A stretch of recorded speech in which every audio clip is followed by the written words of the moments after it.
रणवीर सिंह की फिल्म धुरंधर और अब्बास की फिल्म सालार का रिकॉर्ड तोड़ देगी। जहां हम सबसे पहले बात करते सालार का बॉक्स ऑफिस कलेक्शन की बात करते। सालार ने जहां फर्स्ट डे पर इंडिया से 90 करोड़ 70 लाख का कलेक्शन किया था, बता दर्शकों को। सालार ने सबसे ज्यादा 66 करोड़ 75 लाख कलेक्शन तेलुगु से किया था, मलयालम से 3 करोड़ 55 लाख, तमिल से 3 करोड़ 75 लाख और कन्नाडा से 90 लाख और हिंदी से 15 करोड़ 75 लाख का कलेक्शन किया था।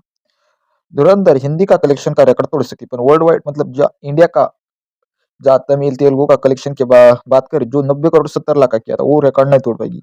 कम से कम धुरंधर 40 या 45 करोड़ से ज्यादा का ओपनिंग डे कलेक्शन नहीं कर सके, मुझे लगता है।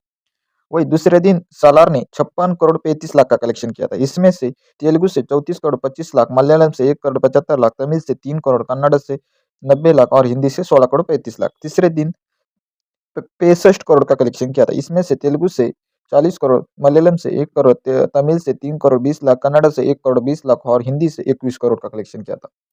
हम बात करें हिंदी का, इस फिल्म का टोटल कलेक्शन कितना किया था, तो सालार ने हिंदी से कलेक्शन किया था 155 करोड़ का। तो वो रिकॉर्ड तोड़ सकती है धुरंधर, बता दो आप सबको। धुरंधर अ, हिंदी से 155 160 कलेक्शन कर सकती है। या इस फिल्म ने तमिल तेलुगु मलयालम से सालार ने कलेक्शन किया था 406 करोड़ का, बता दो आप सबको।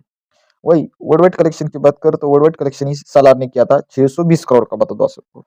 तो क्या आपको लगता है धुरंधर 620 करोड़ का कलेक्शन कर पाएगी वर्ल्ड वाइड? आपको क्या लगता है, आप मुझे कमेंट करके बता सकते हैं। धन्यवाद मित्रांनो।